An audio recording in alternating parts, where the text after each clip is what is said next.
जीवन में हर काम सोच समझकर करना चाहिए। यदि हम कोई काम बिना सोचे ही कर लेते हैं तो उसका नतीजा क्या आता है, ये हम आज की कहानी में देखने वाले हैं। कई वर्ष पहले रामनगर गांव के पास घने जंगल में सुशील नाम का एक तांत्रिक बसता था। उसका आत्मविश्वास अत्यंत ऊंचा था और वह अपने तांत्रिक ज्ञान का गर्व महसूस करता था। उसका दावा था कि वह किसी को भी अपने वश में कर सकता है और उसकी तांत्रिक शक्तियों की मदद से किसी को भी जान से मार सकता है। इसी समय रामनगर गांव में के युवा एक एक करके लापता हो रहे थे। कुछ समय बाद गांव वालों को समझ आया कि तांत्रिक उनके युवाओं को अपनी तांत्रिक शक्तियों का शिकार बना रहा है। इस परेशानी के बाद गांव वालों ने एक योजना बनाई कि वे सभी मिलकर तांत्रिक का सामना करेंगे। एक दिन सभी गांव वाले तांत्रिक के घर पहुंचे। तब वह पूजा कर रहा था। उन सभी ने उस तांत्रिक को एक कुर्सी से बांध दिया और उस पर आग लगाकर वहां से चले गए। गांव वालों का मानना था कि तांत्रिक उसी आग के लपटों में नष्ट हो जाएगा और उनकी समस्या समाप्त हो जाएगी। और वाकई में कुछ साल तक सभी गांव वाले खुशी से रहने लगे। फिर एक दिन 4 युवक अपने शहर से घूमने के लिए निकल पड़े। जब रात हो गई तो उन्होंने सोचा कि यहीं रुक जाएं। चारों युवक जंगल में घूमने निकल पड़े। वे जंगल में आगे बढ़ने लगे और अपने पथ में तांत्रिक के घर पहुंचे।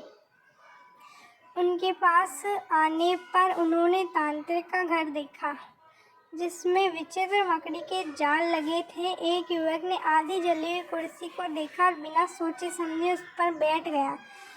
उसके बैठने के बाद उसके शरीर में तांत्रिक की आत्मा का प्रवेश हो गया।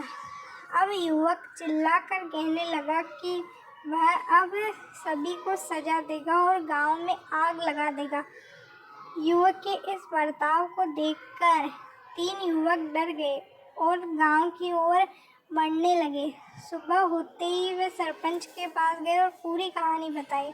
उस समय सरपंच को बहुत गुस्सा आया और उन्होंने पूछा, तुम लोगों को किसने कहा था कि तुम तांत्रिक के पास जाओ?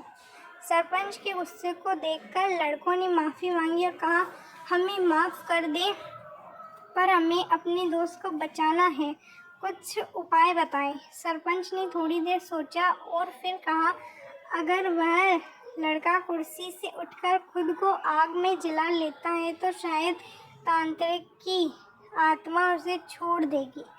सरपंच ने यह कहते हुए देखा कि जिस लड़के पर तांत्रिक का भूत घुसा हुआ था वह कुर्सी पर आग लगाकर गांव की ओर बढ़ गया। अपने दोस्त को इस स्थिति में देखकर 3 लड़के तुरंत चले आए और वे गांव के लोगों से मिलकर उन्हें अपने दोस्त के पास ले गए।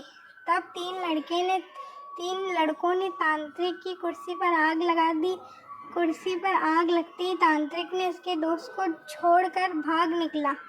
इस कहानी से हमें यह सीखने को मिलता है कि हर काम को सोच समझकर करना चाहिए और दूसरों के सलाह को महत्वपूर्ण रूप से सुनना चाहिए। इससे हम समस्याओं का समाधान निकाल सकते हैं।